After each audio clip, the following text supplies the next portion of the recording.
Welcome, Anett, to the Wholesome Crypto podcast. Thank you so much for being here today. Thank you so much for inviting me. Of course, you're such a huge influence in the Ethereum ecosystem. I know you've contributed to a bunch of projects. You've been at many conferences.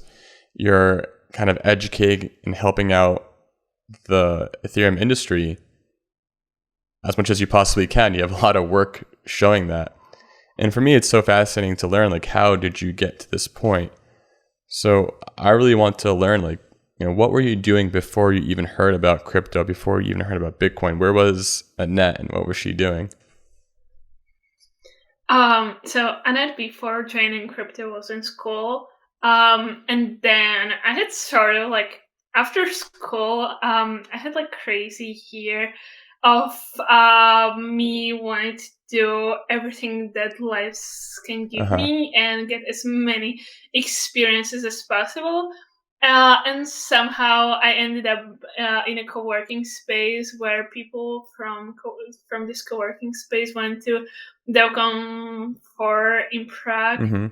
And I just went to Prague because I was like, okay, I can stay with them in their Airbnb and I can just explore Prague myself. And then they invited me to some parties. Nice. And that's how, the first time I ended up interacting with Ethereum people. So were you always into tech? Was like your passion as going to school, or were you kind of just not into it and you kind of just fell into it? Back in the days, we've been one of the first houses in my little town where I grew up that had internet.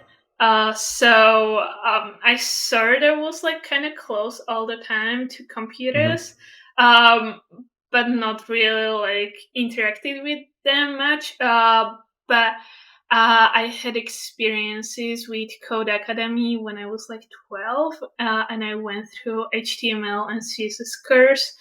And then I was playing Counter-Strike with online friends. Counter-Strike 1.6? The original? Yeah, nice. That's the best one. Yeah.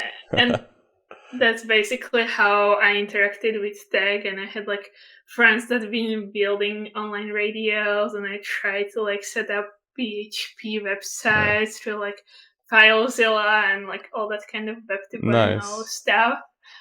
And that's basically how I first time interacted with technology.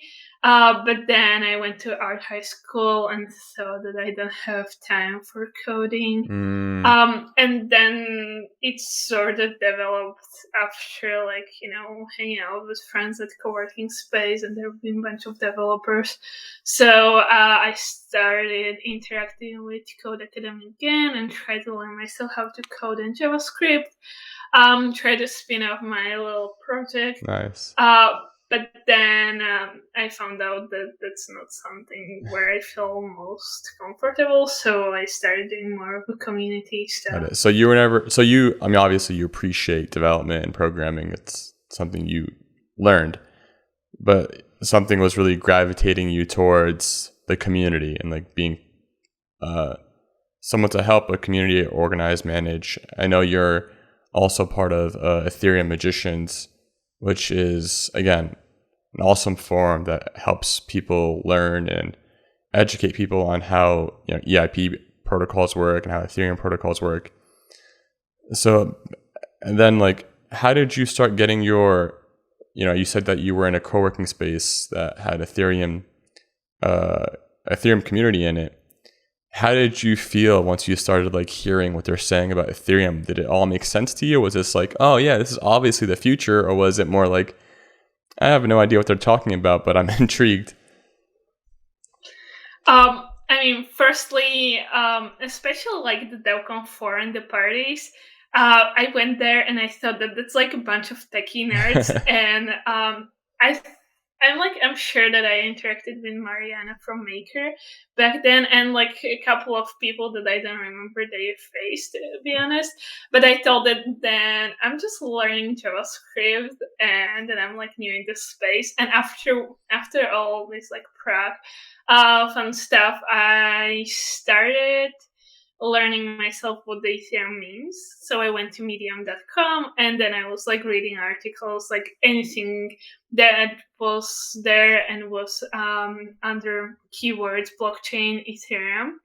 But these articles took me forever to read because I was Googling what every term means. I was reading I could spend like hours on Medium a day. That's good. Keep educating yourself. Yeah, I was like, because my friends, like, I was asking them, like, what is this? Like, what's Ethereum? And what's blockchain? And they were like, here you go. Here's your computer. It's connected to internet. Here's Google. Like, use it.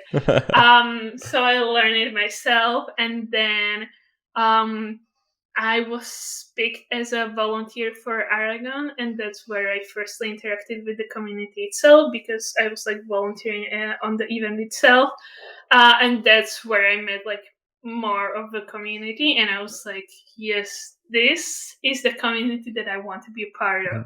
I did not really understand like what those people are talking about, but I was interested, and I really love the vibe. And I mean, usually, like, most of the community and most of the people comes to the space by interacting with Bitcoin and holding it or like buying it or whatever. The way how I got into crypto was way different, because yes, I heard about Bitcoin back then when I was like 14 or something, because it was on news and like somehow I heard about it, but I was never interested about it.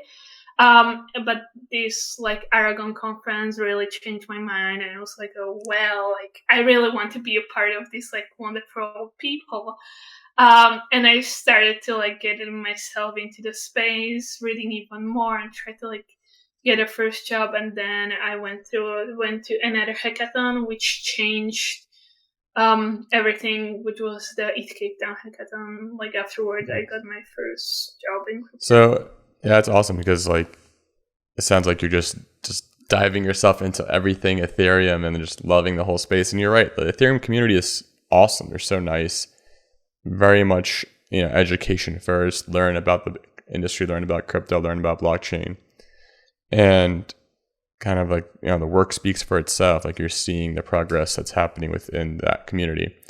And I'm glad that you've had good vibes with them, because I'm actually going to ETH Denver, so I'm hoping to meet up a lot of people too.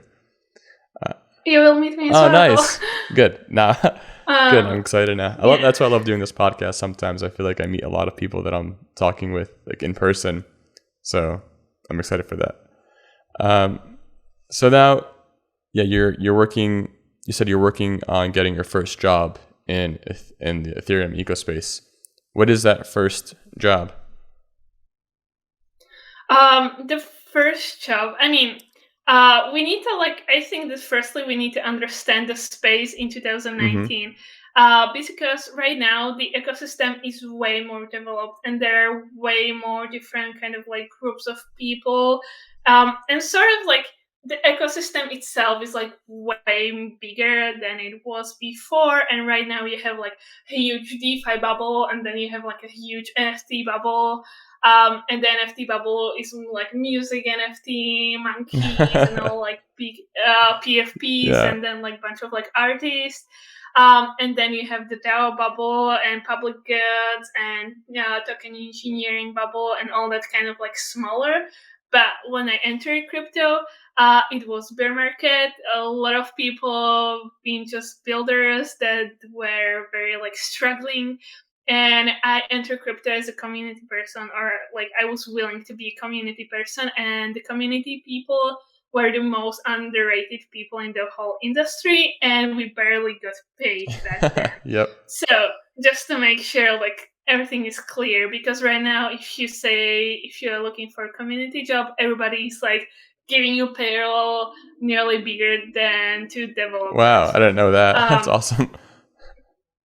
Yeah, but back then it was tough. like I was literally like asking my parents for money so I can like keep learning myself and keep educating, and like had like a very like were your parents excited for you? Were they like, yeah, go Anett, like this is an awesome place to be? Or were they like, what are you doing? But we support and love you anyways.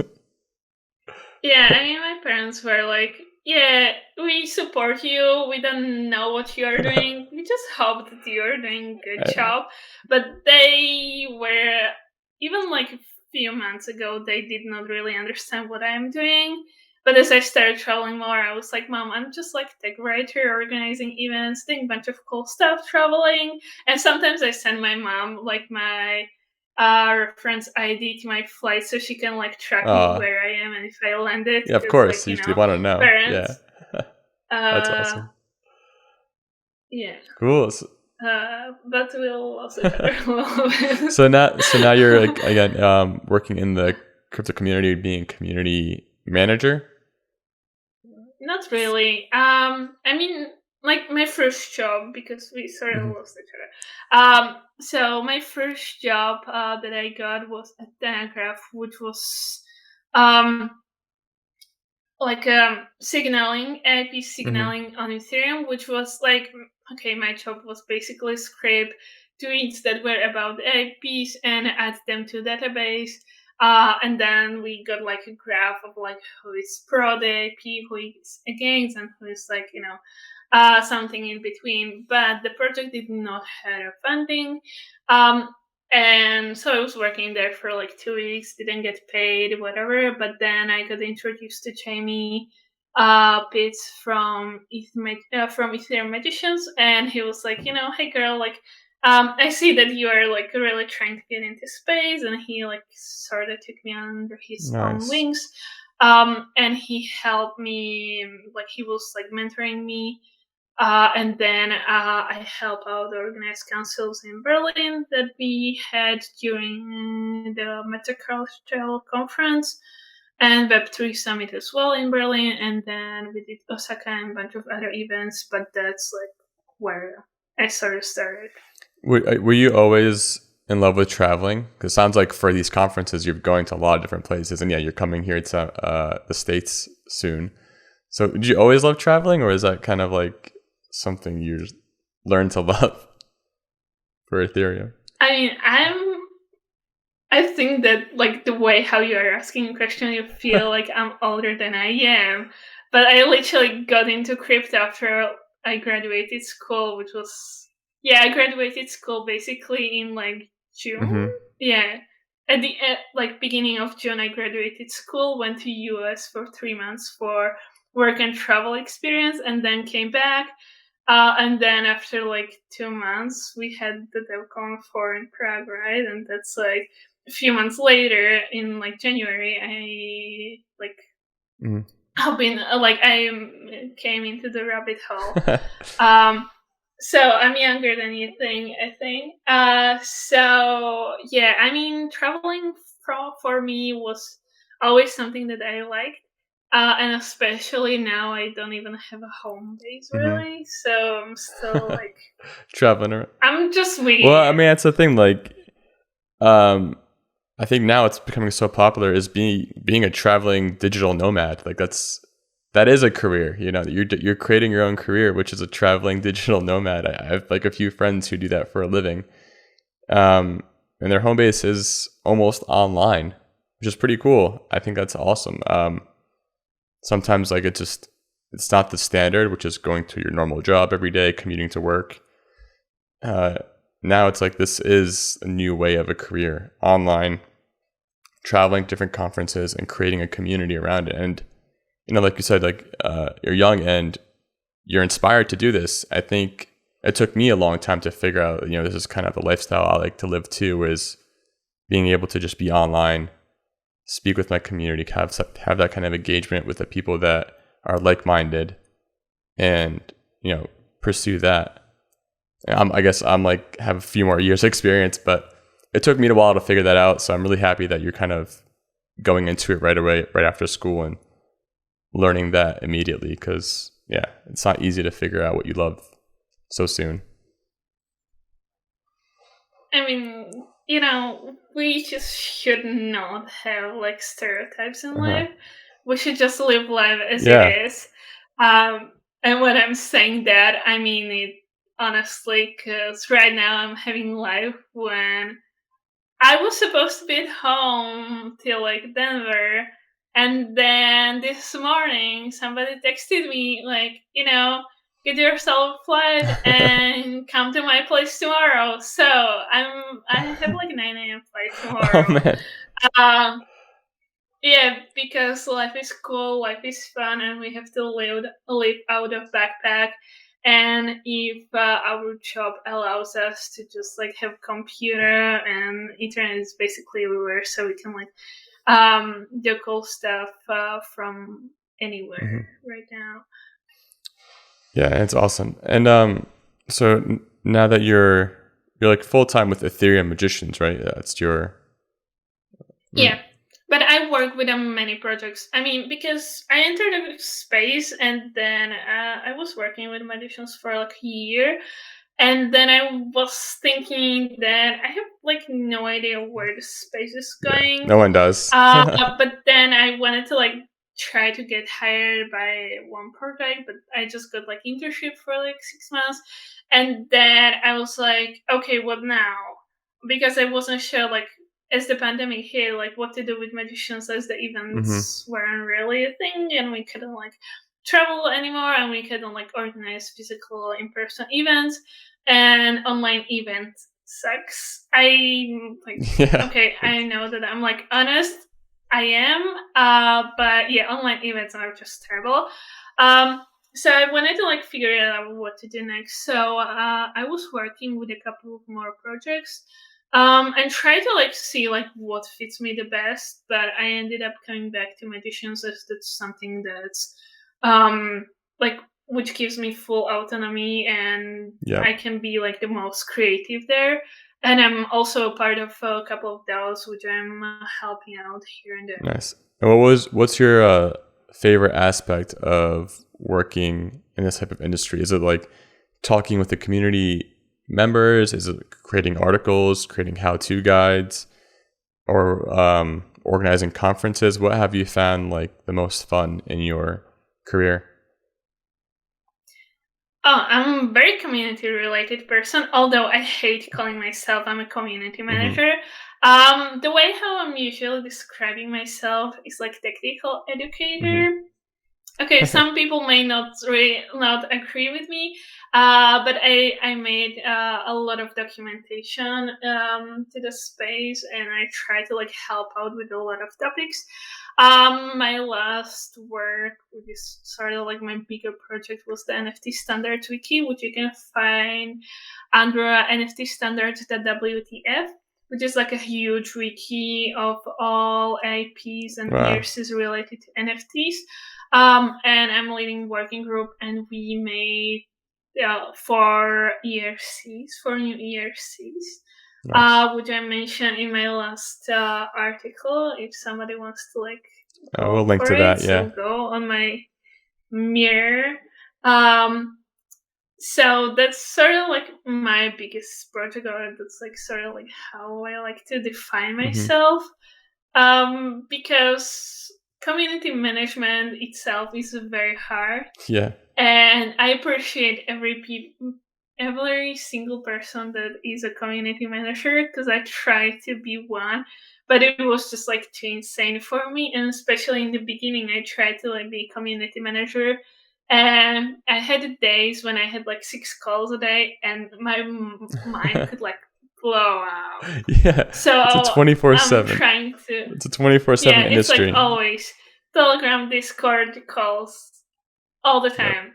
Right now, my days looks a little bit different, and I'm more of a event organizer, because right now I'm organizing a bunch of events and meetups and dinners and all that kind of stuff for the community in Denver. Nice. And also in Amsterdam, as with magicians, we are going to have like huge event in Amsterdam in April. Cool. And also trying to do research for the Nft Standards working group as well. Nice. That's a lot. Yeah, it's a lot to take under.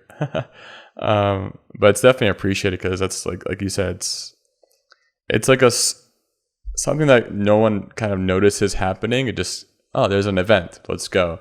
But there's so much planning involved in an event, like so much small things that could go wrong that you hope that don't go wrong. So yeah, your work is definitely appreciated, and I'm sure people there are definitely noticing. So yeah, like crypto Twitter is a big space, a lot of commotion going on there. Have you always seen yourself as someone who's public? Because I know you're creating your Twitter brand and your profile, you're kind of gaining more exposure, and that's kind of a natural occurrence for a community manager, is to show face. This is who I am. Did you always kind of feel that's something you wanted to be a part of, like a self-brand, or kind of slowly developed? I mean, I was never like, I had like no idea basically like what am I doing. But as I was like very like fun and friendly, and I am very friendly in person as well. So I'm like always like, being there and like, hey, I'm Anett, and like let's be friends. And like, like if you will see me on events or like conferences, I'm pretty sure that a lot of people interacted with me in person. So I'm very like energetic and friendly. So that's like how I built my Twitter sorta and my online persona as well. Because I never felt like I need to like hide my face on behalf of some avatar or like some names or nicknames or whatever. So I always like, I'm just going to be there and be like an ad with a smiley face, and then sort of like my Twitter blow up, and I was like, oh well.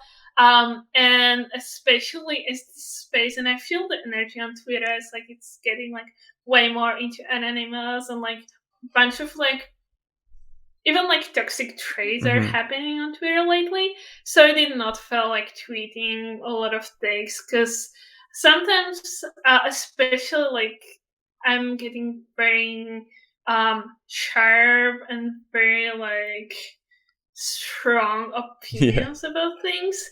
And as my Twitter is like growing bigger and bigger, I'm very careful about what I'm sharing on public.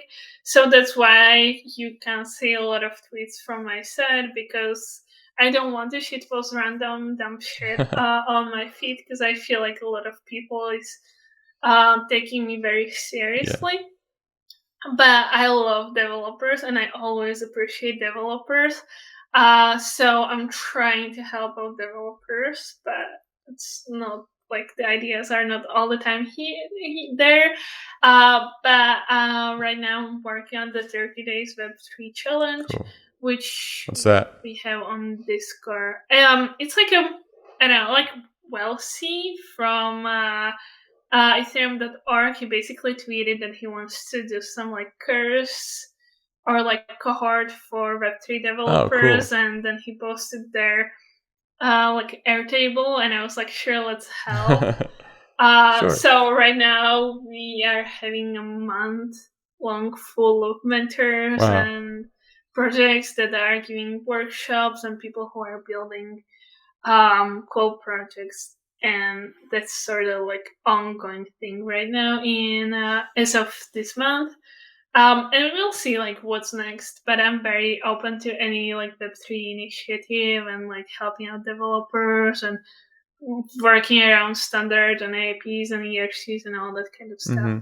That's like so needed, because like you said, developers are so important to the ecosystem. People forget that Ethereum or whatever coin or crypto it is, it's still, developers are the ones who are working on advancing that for us. We're all excited for EIP or some Ethereum 2 or whatever fork or whatever update. It's a developers who are working on it, and the people have to agree on it. So there has to be a middle person, because there has to be someone who has to be able to educate people like me, the common person, on what the developers are doing, what they're working on.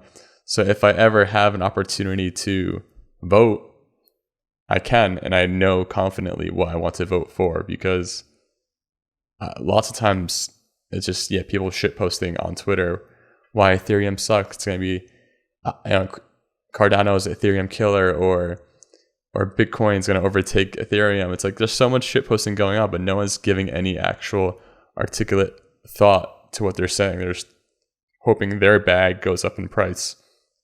And usually if there are active developers on Twitter, they're the most articulate ones who are actually able to explain what's going on. But again, a lot of their wording is just pushed away with shitposting. So yeah, your work is definitely appreciated. And that's the same thing what I love to bring out too, is just more education, more realization that there's a lot of people who are helping in the community, helping educate people on what's going on in the space and kind of push away all the shitposting to the side. So now that you're getting into the crypto space, you're in it now, and you're realizing how much is going on, and it's a 24/7 industry. How do you keep yourself sane? Like, how do you have any like hobbies, or like do you like do things outside of crypto that keep you like going, or is crypto your thing? I mean, crypto is like basically crypto is a life for me right now, and over the past like 3 years, it's like crypto is life for me. But especially with a lot of moving, and I don't know, I don't have like a base for over past like more than 6 months, and I don't plan to like settle down because I know that there will be many conferences and things happening where I will have to go, so I don't want to like get myself a place and then like, you know, being out anyway. So I don't have really like a hobby outside of crypto, but I do try to keep myself sane with doing things like yoga and exercising, and especially walking or like hiking, which keeps me very like on point, because like having alone time for me is like very important, because I know that sometimes I'm like getting crazy and even at home, just like when I know that like I'm like can't like do something, I'm just like, okay, I need my alone time, and that's where I will just go on a walk, and that's kind of thing. I feel the same way too sometimes. Like when I'm just on the internet for too long, listening to too many people talk, I'm like, I have to shut all this down and go for a walk, or go practice guitar, or just shut off for a minute, because it's just like so much people, so much commotion. Because like, yeah, I did community management in 2017 during the ICO craze, and yeah, just constant bombardment of questions and questions. What's going on? How did this work? The same question 100 times in the same day. Just, you know, you have to like learn how to handle yourself emotionally to not get upset. And, you know, every person that asks that question is a new person with a fresh mindset. So you have to be able to explain to them as kindly and as thoughtful as possible, because it is a lot sometimes. And yeah, I'm glad you get to spend some time for yourself, because I also cherish alone time too, because it's it's such a good like way to decompress. Especially after events, that's like a must. Yeah. Like after like every conference that I come home, like, or like somewhere, like get out of the city and try to like always like after a conference, I'm trying to like go somewhere to the nature, and that's like go for a hike or like shut down the computers, try to like get rid of jet lag for a few days. Yeah, that's true. And I have like a few cities in the world where I like to spend my time and just like, you know, just like don't care about people for a second, because especially after events, it gets like overwhelmed. It's like overwhelming. Yep. And at some point you will realize it's fun to like hug like 80 people a day, but like after like 3 days, your brain is just like gets like sick, and you just can't do that all the time. What was your favorite, I guess, conference that you went to that you've helped organize? I mean, I think that like MCon was like one of my last favorite conference, because there were the most friends. Okay. Because, you know, I go to quite a lot of events, but not everywhere I have many friends. Because as I'm like quite a long time in crypto, I don't go to conference to meet and like get to know many new people, but it's more or less for me as a reunion with my old friends. And a bunch of people does the same, that they just go to conference just to hang out with friends, have like dinners together and meetups and all that kind of stuff.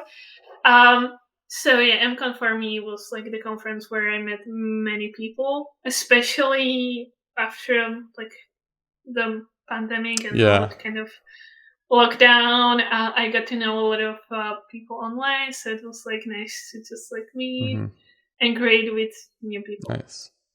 And if it wasn't for crypto being, your career path for now, what do you think you would have been doing?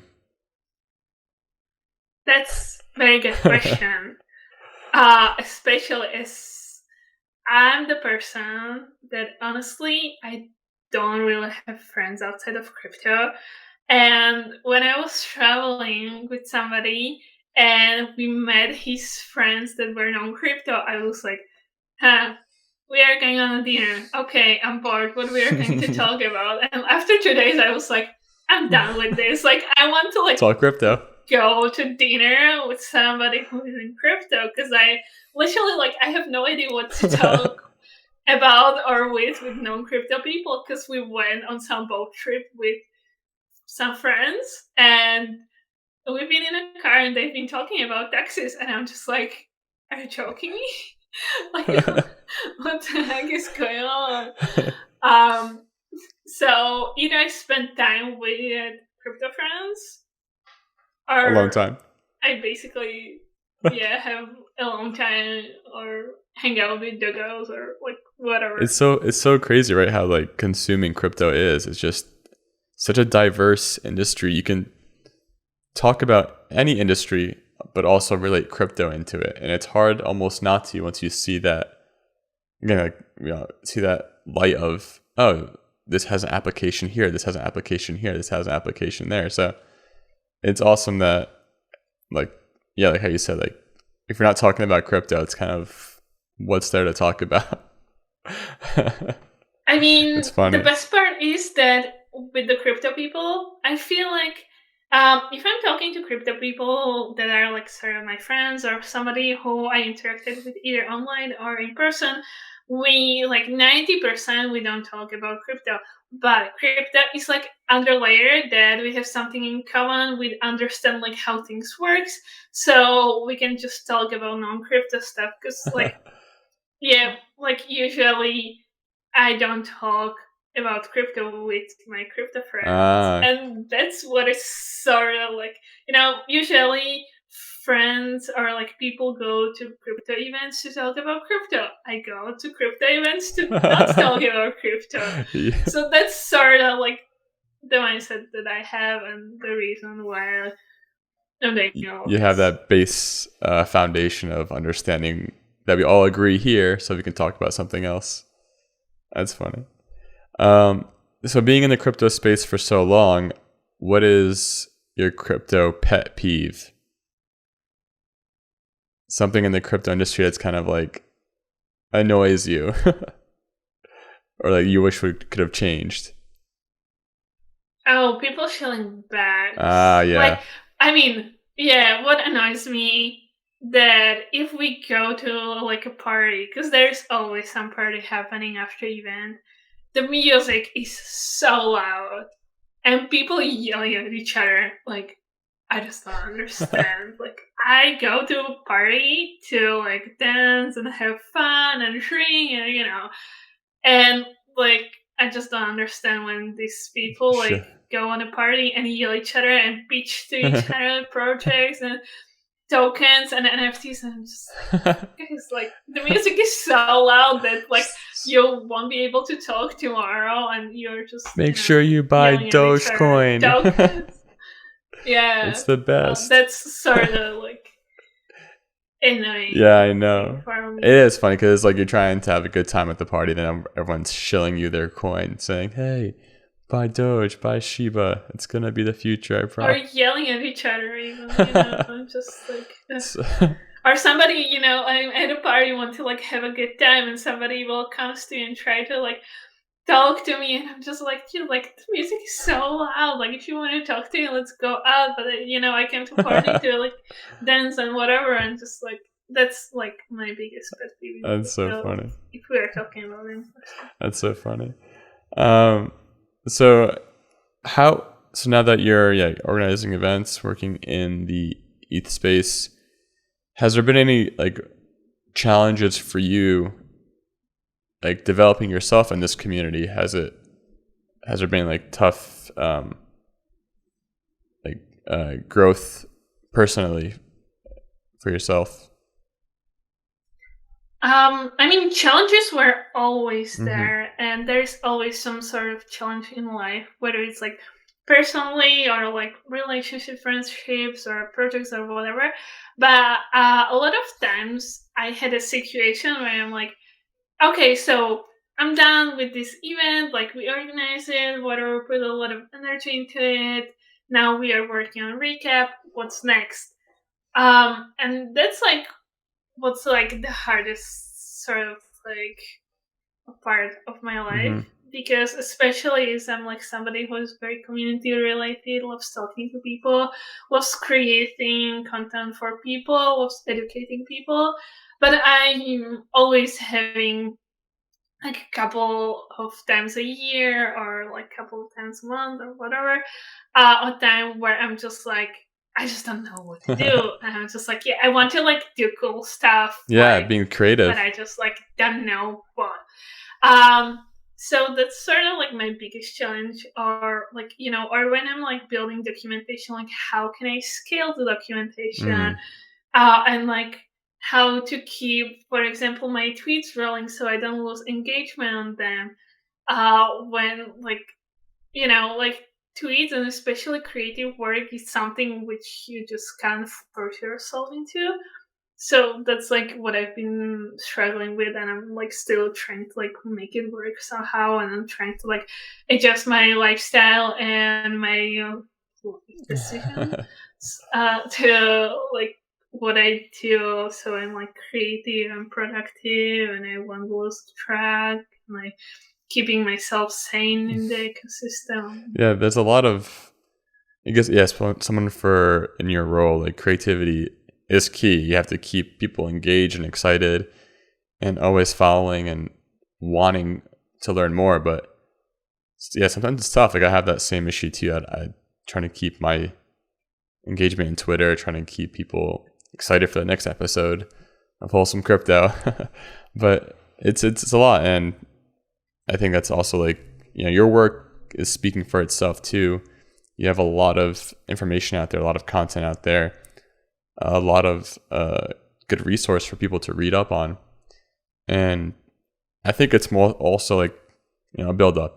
You have a really good foundation that you have for yourself now in the crypto space. From here on out, it'll just keep building exponentially because people will see your latest article, whenever that may be, but they'll see your latest one, then they'll look into your bio and see all this work you've done in the past, which provides a lot of credibility. So it looks like the hardest part is almost, you know, over for you, and now you're like going through that building and expansion part. So that's awesome. Yeah, but I have to like keep in mind to like not stop because it's nice to have like a lot of content out there, and it's nice to have like a personal website with like many podcasts and many talks and whatever, and like articles that you made and all that kind of stuff. But you have to keep yourself educating because the crypto is moving and the crypto is growing all the time, and every day something is happening. And although I'm trying to like not use Twitter on the weekends and trying to not interact with people, like crypto people over weekend on like Telegram and Twitter, I'm trying to keep myself low-key in this, but I need to still like read every day, and I need to like try to like educate myself and like keep the ball rolling, because once you stop, you really can get back to the like train that is running even faster than you. Yeah, I'm always amazed seeing like some Twitter influencers who are like always posting. Like, how do you always post so much all the time? Like, what else are you doing? Are you doing anything else? Do you have someone who's paid to write for you? Because that makes more sense. Otherwise, I'm like, this is a crazy amount of time to put into Twitter. It's funny. It's like influencers. And I had the times when I was like all day on Twitter as well, which was cool. But now I just can't spend all day on Twitter, and I'm like, I will rather don't make a tweet for a week than to like waste all day on Twitter. That's true. I'm just trying to like and then manage my time. And then like so it's, it sounds like you're really, like you said, like you're trying not to work so much on the weekend. So it looks like you're finding like a work life balance for yourself now, which is good, which is great. It's definitely needed. Sometimes some people have a hard time balancing that out and they get so absorbed into it. So good for you. Let's see. All right. One of my favorite last questions to know is what is your favorite wholesome crypto moment? Something that's happened in the crypto industry that just made you smile, made your heart feel warm. Something that's heartwarming. And for me, the most heartwarming parts or like heartwarming moments in the ecosystem is when somebody texts me some like kind feedback on my work or on my article, and I love reading these. Or when somebody comes to me at the conference and like, hey, I read your article, like you're doing an awesome job. That's like, oh my gosh, I just love this. That's like the moment where I'm just like, yes, I made it. So feedback goes a long way. It's like, I think it's awesome that people are doing that because it's a good motivator. It's a good motivator for you to keep writing, keep going. And that's also why I saw you on Twitter. I was like, oh, sweet. You've done a lot of work in the space. You're helping people educate. It's definitely useful. And we need more people like you helping out in that industry. And I think my job is to give a place for you to show face, say this is who's helping in the Ethereum ecosystem. That's what's exciting for me, is that there's so many people doing so many different things, and we need to get them out there and let people know there's so many more people in this. This whole industry is people oriented, Blockchain's only as powerful as people behind it. Thank you. Yeah, there are many people, but there are not many people that knows what they're doing, by the way. That's true. And don't take me personally, but if you work in the industry, please understand what are you talking about. Because I've been to many places, I read many articles, many tweets, and attended many talks and calls and whatever community, whatever events where the speakers did not really know what they're talking about. So if you have the chance of talking, please know what are you talking about, because sometimes it's like, and I learned this hard way. Yeah. And yes, I had a talk where I was not really sure what I'm talking about. And yes, I got roasted. Where was this? And yeah, it was back when I started my career. But then I sort of like get back and like self-reflected on that experience. So I was not giving talks or like anything like that until like I fully dedicated myself. And now when I'm talking about something or I'm presenting somewhere, I'm just making sure that I know what I'm talking about. Mm-hmm. So that's really important too, because for me, I'm always seeing so many people talk so articulately, so well thought out answers and articles. I'm like, wow, they know so much. I don't know what to say here other than good job, and I just have more questions for you. Just pay attention for what they're talking about, and I don't want to like point out to like specific people, but I just know that there are so many people that are like talking just to like rubbing some like basic ideas behind big words, and that's like the biggest issue in the ecosystem. What I'm seeing, especially with like standards, and all that kind of like technical specs that I'm like reading, that there is like some like few functions which you can interpret with like a line or two, and people are able to write like full essays about that, which Yep. You have to be very like mindful about other people's time and like words. Exactly. And yeah, thank you for putting your mindful content out. Thank you for pushing that and helping the ecosystem learn. And I hope everyone else here learns to read, think about what you're reading, be open-minded, be mindful, and continue your education. Thank you, Anett, so much for your time today. I really appreciate it. Thanks, everyone. See ya. Thank you so much for inviting me. Of course. Yeah, thank you so much for inviting me to this podcast, and I hope you guys enjoyed the show. Feel free to DM me. I'm very open to having conversation with anyone. Thank you so much for inviting me. Thank you so much for doing an awesome job with this podcast. Stay awesome and enjoy. Thank you. See you, everyone.